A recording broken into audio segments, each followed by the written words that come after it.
NDA के नेतृत्व में माननीय मुख्यमंत्री नीतीश कुमार के नेतृत्व में सरकार बनेगी और अगला मुख्यमंत्री नीतीश ही कुमार होगा। कोई वैकेंसी नहीं है और सपना देखने के लिए कोई मना करता है कुछ थोड़ी। तो लोकतंत्र है भाई, सब कोई सपना देख सकता है, लेकिन सपना साकार जो है एनडीए का ही होगा और माननीय मुख्यमंत्री नीतीश कुमार दोबारा मुख्यमंत्री। बिहार के लिए 2025 का साल काफी खास होगा, क्योंकि 2025 नाक की लड़ाई होगी, इज्जत की लड़ाई होगी और इस सियासी पिच पर बिहार की राजनीति के चाचा और भतीजे बल्लेबाजी करेंगे।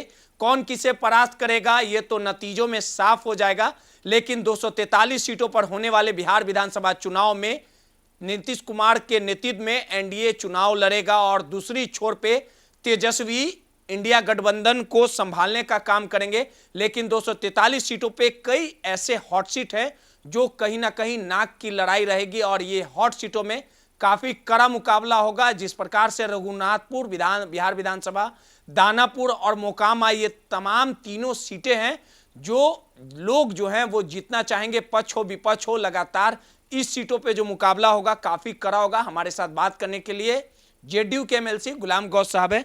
गुलाम गौस साहब, आपका एक लंबा कार्यकाल बिहार की राजनीति में रहा है। बिहार की राजनीति की दशा और दिशा को आप समझते हैं और बिहार की राजनीति किस ओर करवट बदलेगी, किस ओर हवा चलेगी, इसको भी आप बारीकी से समझते हैं। इस बार नाक की लड़ाई है, चाचा और भतीजे की लड़ाई है। नीतीश कुमार इस बार फ्रंट से बल्लेबाजी करेंगे, लेकिन 3 सीटों जो हैं एक एक करके हम आपसे बात करेंगे। मोकामा की सीट से अनंत सिंह या उनकी पत्नी चुनाव लड़ सकती है।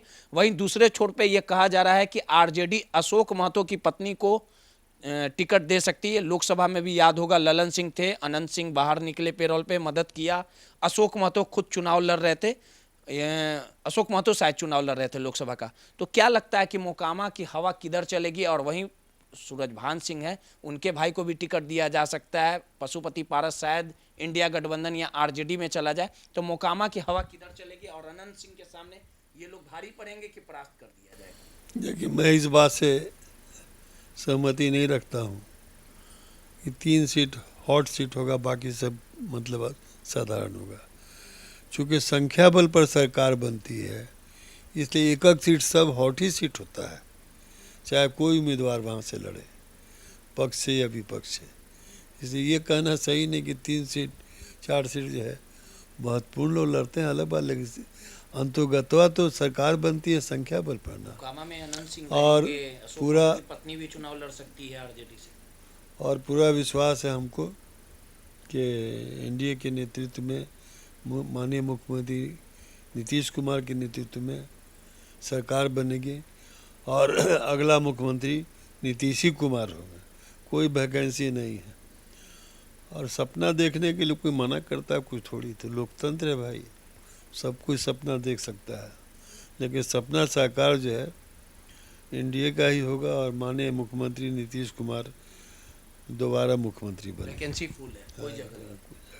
दानापुर से भी काफी कड़ा मुकाबला होगा। रीतलाल यादव वर्तमान में विधायक अभी जेल में बंद हैं, लेकिन रामकृपाल यादव भी चुनाव लड़ सकते हैं, राजनीति विश्लेषकों का कहना है। और राजनीति में इस तरह की बातें चल रही है, तो क्या लगता है कि रामकृपाल यादव मजबूत खिलाड़ी रहे हैं? दानापुर में लोगों के बीच बहुत सक्रिय रहे हैं, सामाजिक कार्यक्रमों में, सांस्कृतिक कार्यक्रमों में और सभी समाज में, हिंदू मुस्लिम सब में उनकी लोकप्रियता रही है, सबका काम किया है।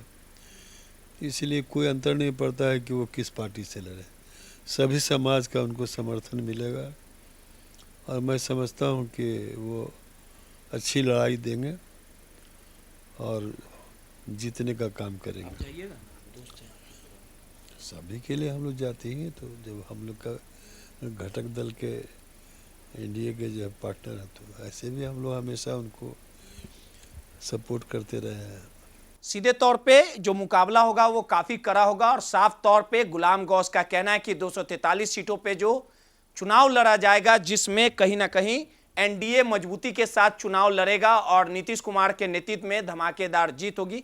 अब देखना दिलचस्प होगा कि 2025 की लड़ाई में तेजस्वी अपने चाचा नीतीश को पटकनी दे पाते हैं या नीतीश कुमार का जीत का सिलसिला बदस्तूर जारी रहता है। पटना से नटराज न्यूज के लिए रोहित कुमार की रिपोर्ट।